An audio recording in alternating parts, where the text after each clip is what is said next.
Well, hi, everybody. Welcome to No Agenda, the show that has no jingles, no theme song, no commercials, and, well, actually, no talent and no agenda.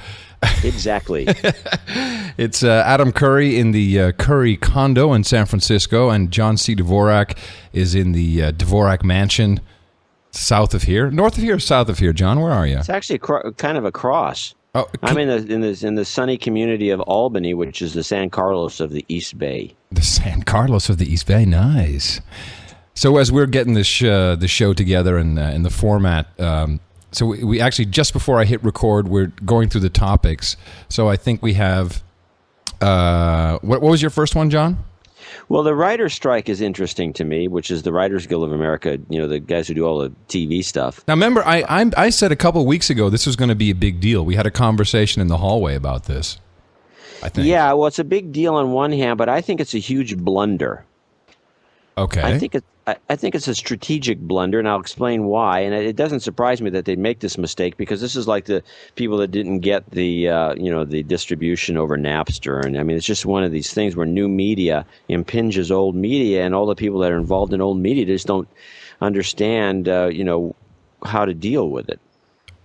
Okay, on the side of the writers, on the side of the television companies, or both? No, I think there is both, obviously. I mean, but I think in this case the writers are wrong, and here's what I'm thinking, is that if they'd wait. Right now, there's no metrics. I mean, essentially what they're doing is they're shooting themselves in the foot, because they're now. By the way, this has nothing to do with the fact that maybe they're getting screwed, or probably they're getting screwed on DVD sales. Right, because that seems to be one major point of contention. That's but all a no-brainer. Right, that's what they should be going out on. But when they start talking about new media and the internet, I think this is where they're making a mistake. I think you're right, and in some of the more in-depth reporting that I've been looking at, the discrepancy on the DVD stuff seems to be much, much larger than this unknown. Like anyone's fucking monetizing properly on this stuff yet. You want 0.3% of what? Zero? Exactly, and what they should be doing is just going after the DVD thing and then focusing on it. But now they're focused on something that nobody even knows if anybody's making any money. They may actually be losing money in a big way. A lot of these, like NBC and some of these other guys who are going off and doing their own thing, and they don't know what they're doing. I mean, it's laughable. And the stuff's being the works are being redistributed, but it's not like the DVD thing where there's actual sales. It's just in many ways it's kind of a joke. And what the writers should have done is they should have just focused on the DVD and then waited until there was something going on the other side where they could bring something to the table and say, hey, look what's going on here. Here's how we're getting screwed. Right now they got nothing. It's all vague. Yep. And so it's weakening their whole position. I think it's a complete blunder. And here's what the worst part about it. By doing this now, they may actually be making the networks pull back on their internet approach and on the new media stuff, which is going to benefit everybody in the long haul. But if they have to pull back and rethink how they're going to do it so they can find some other way to screw the writers, because they really haven't been screwing them on that yet, it's just a bad idea. And what you're going to end up with is a lot of the stuff's going to be written into contracts now in such a way that the writers are going to probably not do as well as they would have if they just waited to see where this whole new media thing was headed. So I think there's two things. One is the studios and or the TV companies. The only real way they're making lots of money is still on DVD. That's kind of like after you've got, if you're not lucky enough to get syndication, after 3 seasons, something going to syndication, that's where you really start making some money. That's actually 5 seasons. You want 5 seasons now, for 5 seasons? Wow. Because that gives you 5 days a week for 1 year. Oh, yeah, you're right. 5 seasons. But that, of course, is also dwindling because, or at least I think everyone can see the light at the end of the tunnel. And okay, so clearly online it has huge potential. That's where the money will be shifting. We know that the eyeballs are shifting towards online. But it's interesting, this timing, although it was planned with their negotiation schedule. We're on the verge of the launch of Hulu, which I think when you can't go there and get last night's episode of whatever it was because there was no episode last night, I think it's going to be a lot less interesting than what the networks probably overvalue their back catalog, I guess, is what I'm saying. Yeah, well, they could. Yeah, that's a possibility. And we don't even know. I mean, the reviews are coming in on. I haven't gotten an account on Hulu. Yeah, me neither. I applied, but it's like I applied. They're tied into. I don't know. I'm on the TSA list, man. How can I expect to get on the Hulu list? I should be able to get on this list as just from my fact that I have all these outlets. You're street cred, man. But I don't even know who to talk to.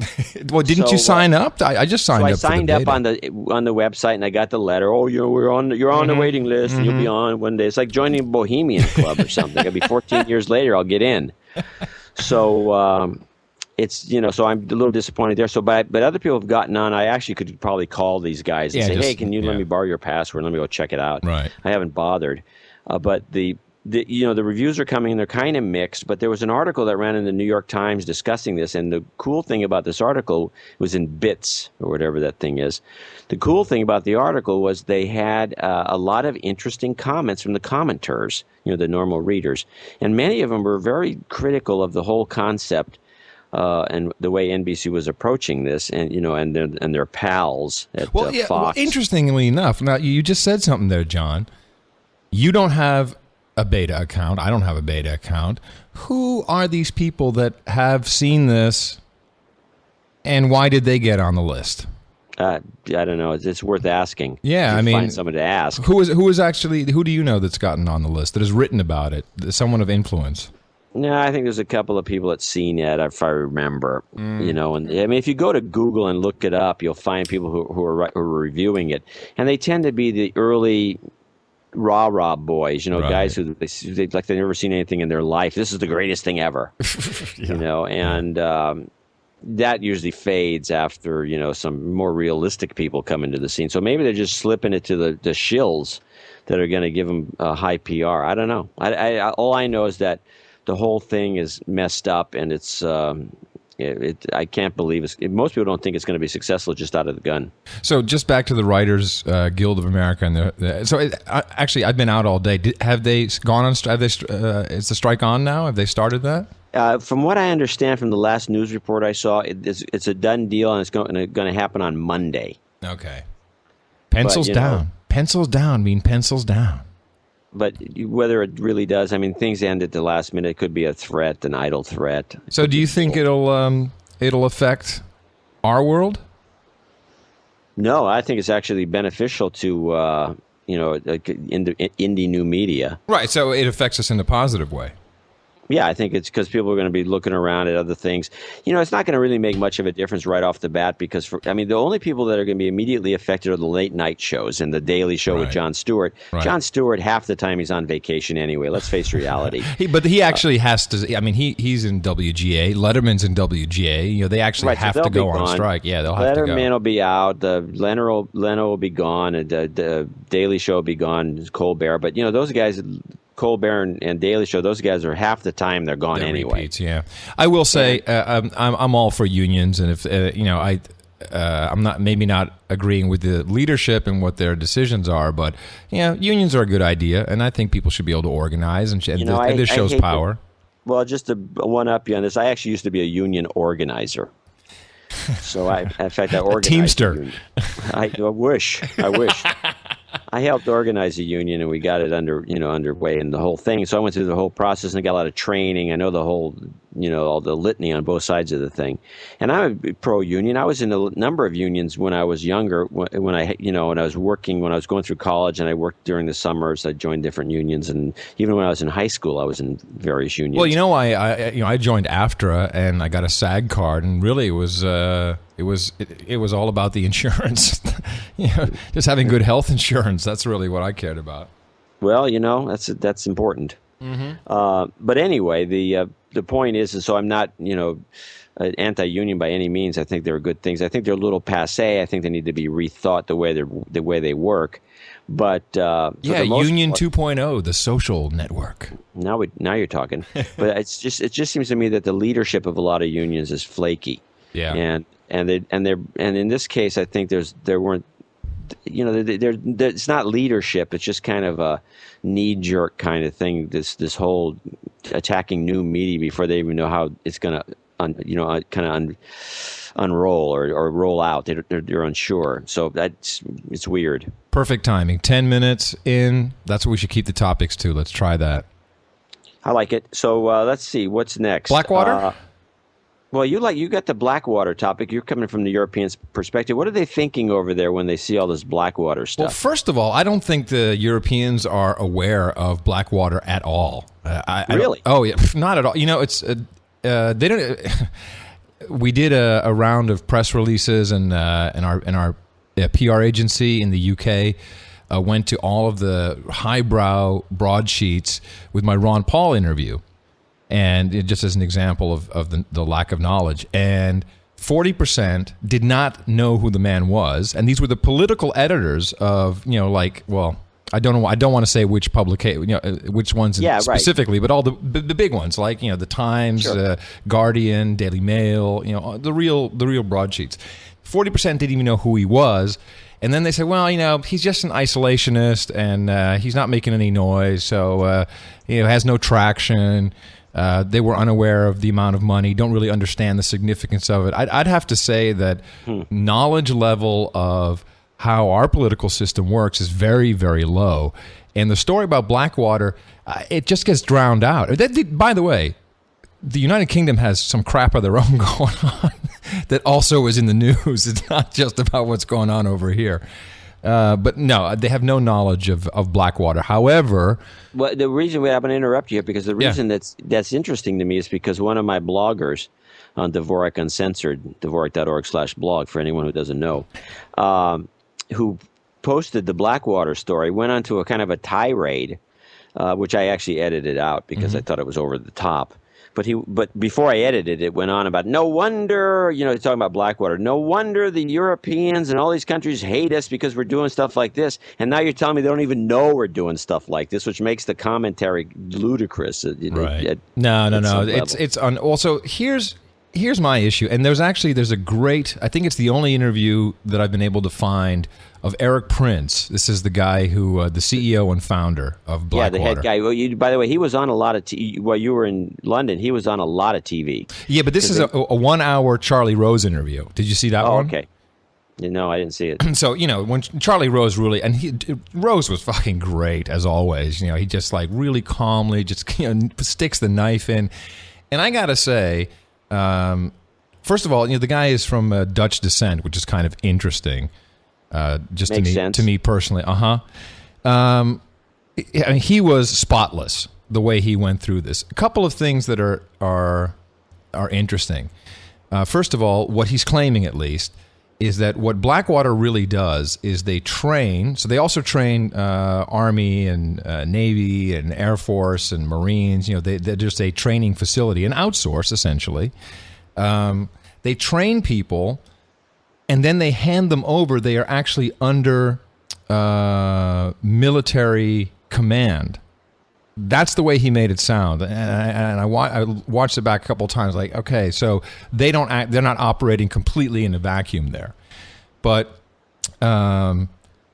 it's okay. Besides the fact that he's part of the war industrial complex, there's really no difference between a service that he's providing.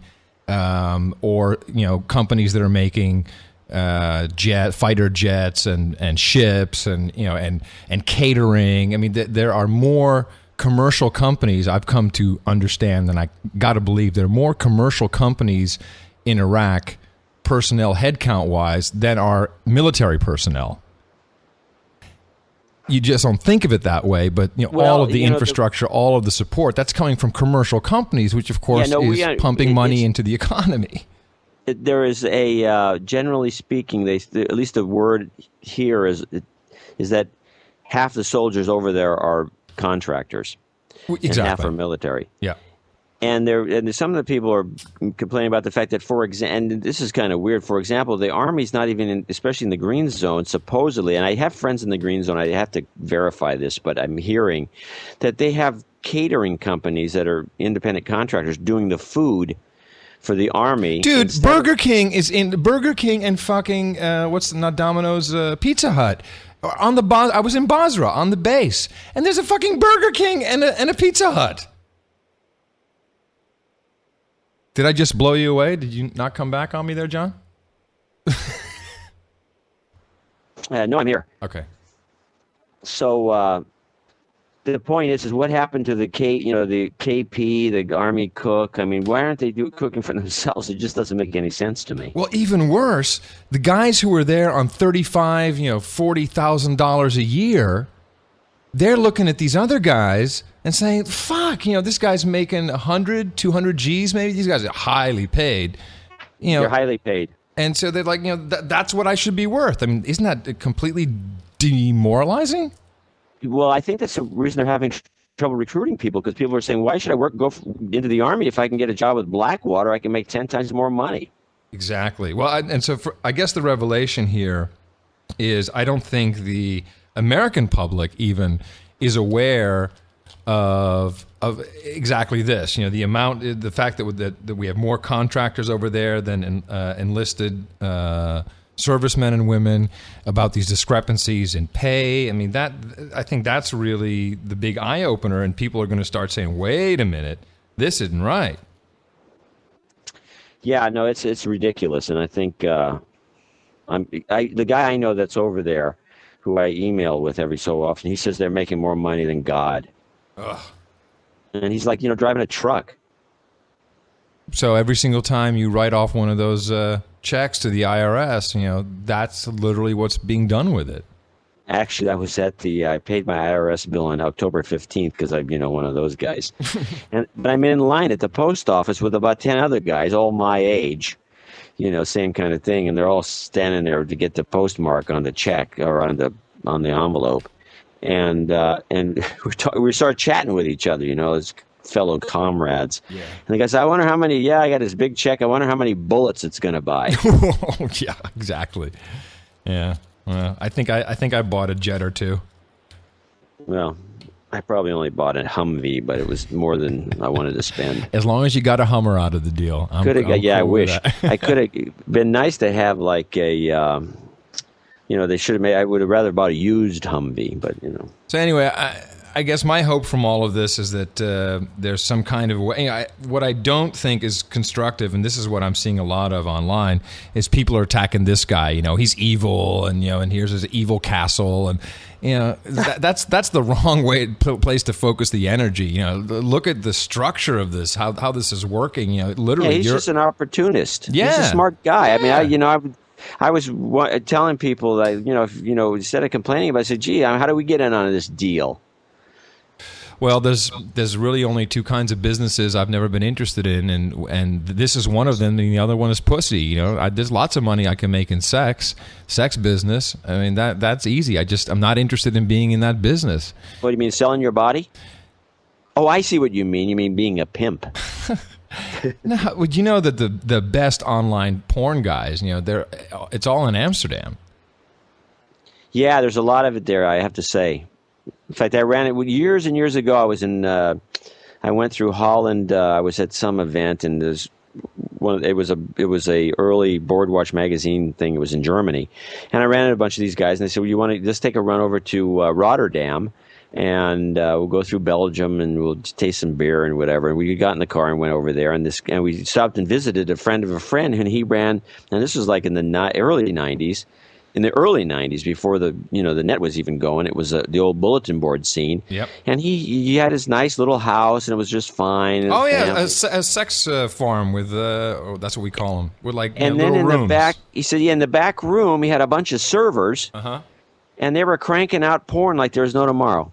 Yeah. Yeah, regulation was real easy, and it's socially acceptable to set up a business like that. Yeah, and he was, cranking away, and I thought it was like, well, that's interesting. He was nonchalant about the whole thing. Yeah, that's the way we roll with it, man. us Beneluxers. Yeah, Beneluxers.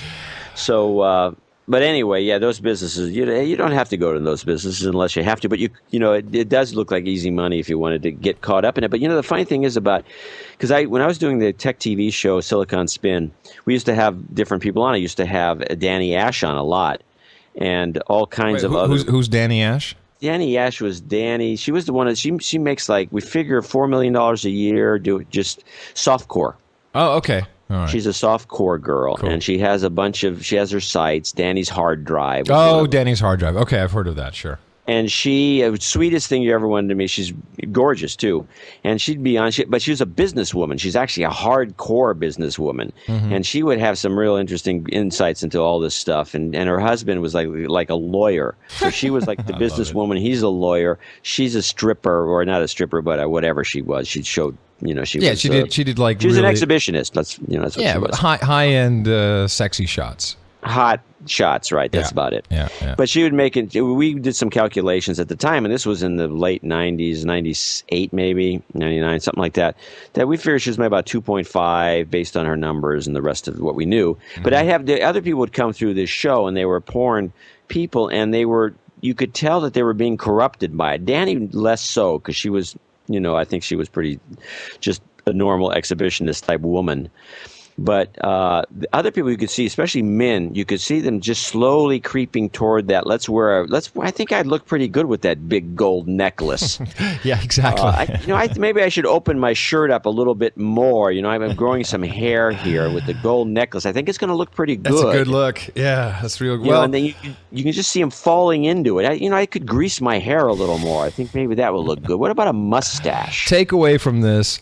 When we're standing in line at the post office to put in our big-ass IRS checks, we'd much rather they go to porn that we at least can enjoy the fruits of our labor that way than through bullets and shooting hot lead at other people in deserts.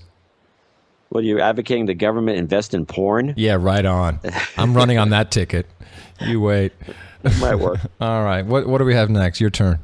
Well, a lot of people in Europe don't realize that we have this weird drought. In fact, I think a lot of people in the United States, unless they're local to Georgia and Tennessee and places like that, don't realize there's been a drought going on there for about a year.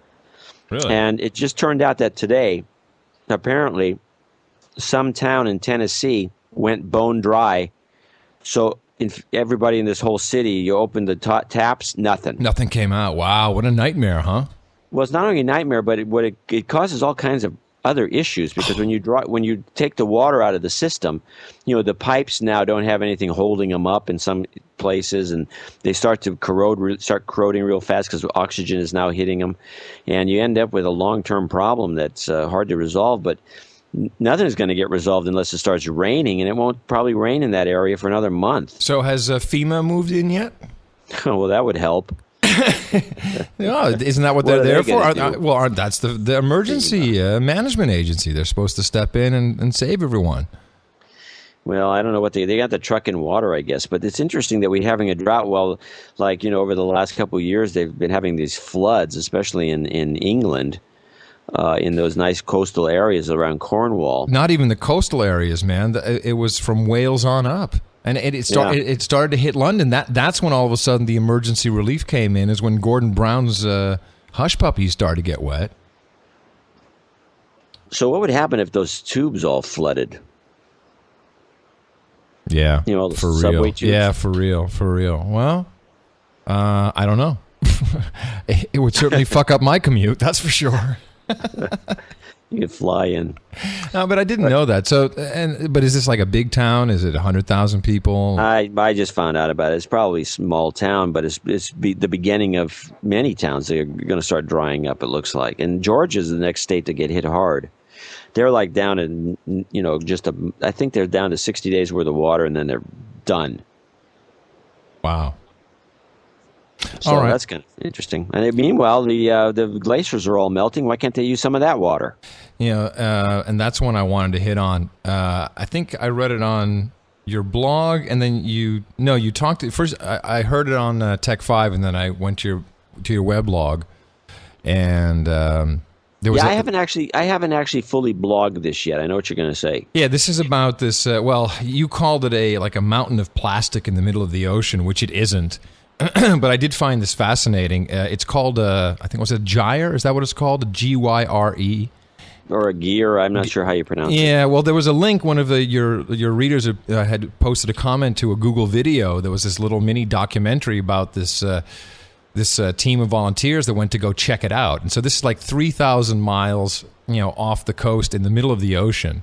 Yeah, why don't you explain to listeners out there what we're talking about? Okay, so a gyre is it's a natural phenomenon, and there's a couple of them.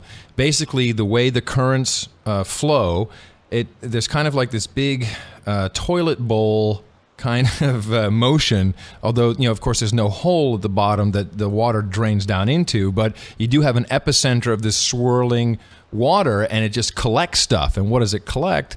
Well, stuff that's floating. Like plastic and bottles and wood. and I couldn't really understand how large this area was, but I'm thinking like 10,000 miles, just some unbelievable area of water.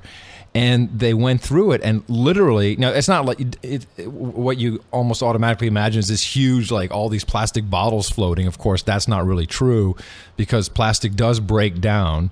In fact, it gets really brittle because of the salt water and the sun, and it breaks up, and it breaks into very microscopic bits that, of course, the plankton feeding organisms are now feeding on. And so that there's a whole sub story there of new deformed sea creatures, like these monsters that are going to grow out of this shit. But there's 10 times as much plastic in the water as there is plankton, and it's just unbelievable. You think, you see stuff that just gets discarded and it goes out to sea, but where does it go? It goes into this big fucking this cesspool in the middle of the oceans. It's supposedly the size of Texas. Right, that's more than 10,000 square miles. No. Well, I don't know how many square miles it is, but it's probably, I don't know. When I finally get the thing blocked, it's big. It's a big piece of gob of goo out there, and apparently birds land on it and often get trapped because there's plastic rope, there's buoys, there's all kinds of stuff that you'd kind of expect to be there. But there's fluorescent tubes. I just love the idea of a big buoy with a bell on it dinging. Yeah, but it's just like that's where all the trash goes. It just it was pretty wicked. Oh, here's if we're done with this one, I got a story that just blew me away. Well, wait, but let's not get finished. I think they should nuke it. Nuke the gyre? Anyway, your next story. Okay, thanks. No, this is like a music business story. Do you know who Seymour Stein is? The name rings a bell, but no. Okay, Seymour Stein is the guy who first, he legend in the music business, started Sire Records. And Sire Records, has had many famous artists, but Seymour Stein is really known for Madonna. He really took Madonna into mainstream, did the first big album with her, and he was her. Sire was her record label in the very beginning of her career. And Seymour Stein is a real, and I've hung out with him, back in the like mid '80s in London, and just one of these really weird guys. Typical music industry guys. Like he had a fish tank in his office with 50-pound notes at the bottom of this aquarium, and there were piranha swimming in the aquarium. It's like, you're welcome to go, grab the 50-pound note if you don't mind your hand getting eaten by a piranha. This is really one of these guys, right? Hilarious. And his ex-wife, Linda Stein, was also a legend in the music business. She was a manager, famously, of the Ramones. And she was the most abrasive woman you can imagine. I mean, she would yell, she would scream at people. She'd tell Joey Ramone, "Shut the fuck up." When they were touring in England, he was complaining about everything. He didn't like the food, and she just said, "Then get the fuck back to America, you fucking." These legendary, and it's funny because as far as I know, Seymour Stein was gay, if not at least bi, but it was really weird, these two, and of course they did break up eventually, so she was ex for a reason. So legendary woman, in fact, she had cancer, and she had been operated on cancer, and this is just one of those famous stories about her, so take it with a grain of salt. 4 hours after the operation, she was already on the phone yelling at someone who fucked something up. Yeah, just crazy. They found her bludgeoned to death in her apartment yesterday in New York on Fifth Avenue. Oh, really? Yeah. It wasn't in the news out here. Well, well, there you go. But it's one of those. You watch, the stories will come out, I'm sure, because lots of artists dealt with her, so I'm sure people are going to be talking about this. You watch, it's going to be an interesting story. I'm sure that it'll. Well, yeah, it sounds like something that's going to develop. That's interesting. And it's like who really were her enemies? Who would have wanted to do this? So the answer is fucking everybody. Everybody could have gone off on this woman at any time and bludgeoned her to death. Of course, she's kind of been out of the business for many years. So for this to happen now, it's just crazy. The sounds of your story. What's that? Well, it sounds like everybody was trying to kill her. So I don't know. It sounds like a crime that's unsolvable. Yeah. Maybe we should get Grisham on the scene. He'll take care of it. Well, we're talking about that kind of industry. We should mention the last story, I think, should be this one, which is the Rick Cotton saga, which is another story that's developing. If you think that other one's going to get legs, I think this one might get legs in the blogosphere. Because it's just starting to come out now, and it started with a posting in kind of a private newsletter. Then it went to Ars Technica. Now, one of my bloggers picked it up, and I have it on the blog, which is the Rick Cotton, the general counsel for NBC Universal, apparently representing the company, made the suggestion that the society, I'm going to quote from the article, society wastes entirely too much money policing crimes like burglary, fraud, and bank robbing when it should be doing something about piracy instead. No way. And here's the great quote. Our law enforcement resources are seriously misaligned, Cotton said. If you add up all the various kinds of property crimes in this country, everything from theft to fraud to burglary, bank robbing, all of it, it costs the country $16 billion a year. But intellectual property crime runs to hundreds of billions of dollars a year. Go figure. Is this guy clinically insane? Go figure. Now, I'm thinking, well, here's a guy who's just, a mouthpiece for the company. But in April, I did some more research, and in April, he was making noise about getting the White House to install a cabinet-level position for anti-piracy. What shows does NBC produce? What is this incredibly important stuff that is so important to society? Heroes, I think, is something, and then there's a couple other shows. Get a fucking clue, dude. It's unbelievable to me. Unbelievable. Yeah, well. I mean, the fact that NBC would let this guy say that on their behalf, that burglary, essentially what we're talking about is burglary, robbery, bank robbing, all this kind of thing is meaningless compared to their crappy business and the junk they put on television. What was the context of this? Where did he say this? It was at either some meeting or an interview or something like that. I'm going to have to backtrack. we got to source that. I got to know more about that. Yeah, you can. It's actually right now. It's a little hard to find. You can go if you go to Ars Technica. They're the first people that actually started running with it, and they sourced it back to a kind of a newsletter that's online, and they probably have the original source of it. Dodgy. But sounds dodgy. Dodgy. No, it does sound. It sounded dodgy to me at first, and then when I found out that this guy was already working on this cabinet level, he wanted a secretary of anti-piracy in the White House. I figured it makes nothing but sense that he would say this. Unreal. To think. Well, I hope everyone rips this off and copies this wide. Please. And feel free to try. You know what? If you can sell some advertising against it, go ahead, insert some ads around it. Knock yourself out. We got no agenda. Exactly. We got no agenda. All right. So, all right, John. Well, next week, we can do it on Friday as well, actually. Did you do Cranky Geeks today, or is that not? No, what is that? No, Cranky Geeks on Wednesday. I did it. Wednesday. And, okay. If you're around next week, maybe we can get you over there. Meanwhile, we've got no agenda, and next week we're going to have more no agenda. No agenda, exactly.